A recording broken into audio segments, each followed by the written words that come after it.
চীনকে মানবাধিকার লঙ্ঘন বন্ধের আহ্বান ইউ এর। এবার শুন বিস্তারিত। চীনকে আবারও মানবাধিকার লঙ্ঘন বন্ধের আহ্বান জানিয়েছে ইউরোপিয়ান ইউনিয়ন ইইউ। বেআইনিভাবে আটক, জোরপূর্বক গুম, নির্যাতন, দুর্ব্যবহারের বিষয়ে উদ্বেগ প্রকাশ করেছেন। সোমবার 17 জুন তিব্বত সফর চীনা কর্মকর্তাদের সঙ্গে সাক্ষাৎ করার পর এই আহ্বান জানিয়েছেন ইইউর একটি প্রতিনিধি দল। ব্রিটিশ বার্তা সংস্থা রয়টার্স এই খবর জানিয়েছেন।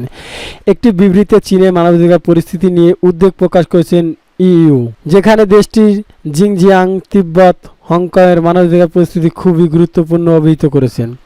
বিবৃতিতে বলা হয়েছে ইইউ তার প্রতিবেদনে চীন মানবাধিকার রক্ষক, আইনজীবী ও সাংবাদিকদের উপর ক্র্যাকডাউনের কথা উল্লেখ করেছেন। বেআইনিভাবে আটক, জোরপূর্বক গুম, নির্যাতন ও দুর্ব্যবহার নিয়ে উদ্বেগ প্রকাশ করেছেন। চীনকে মানবাধিকার লঙ্ঘন তদন্ত তা বন্ধ করার অনুরোধ করেছেন।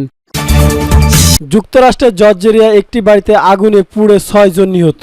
এবার শুনুন বিস্তারিত। যুক্তরাষ্ট্রের জর্জিয়া অঙ্গরাজ্যে একটি বাড়িতে ভয়াবহ অগ্নি ঘটনা ঘটে। এতে 3 শিশুসহ 6 জন নিহত, 5 জন আহত হয়েছে। সোমবার স্থানীয় কর্তৃপক্ষ বরাত দিয়ে এ তথ্য জানিয়েছেন নিউজ এজেন্সি। জর্জিয়ার স্থানীয় কর্তৃপক্ষ জানিয়েছেন নিহতদের বয়স 6 থেকে 74 বছর। তাদের মরদেহ উদ্ধার করা হয়েছে। এছাড়া আহতদের উদ্ধার করে আটলান্টার একটি হাসপাতালে নিয়ে যাওয়া হয়েছে। আহতদের মধ্যে কয়েকজনের অবস্থান গুরুতর। সিনথুয়া প্রতিবেদনে বলা হয়েছে, স্থানীয় সময় সোমবার ভোর 5টার দিকে আটলান্টার দক্ষিণ পশ্চিমে কোয়ার্টার কাউন্টির একটি বাড়িতে অগ্নিকাণ্ডের ঘটনা ঘটে।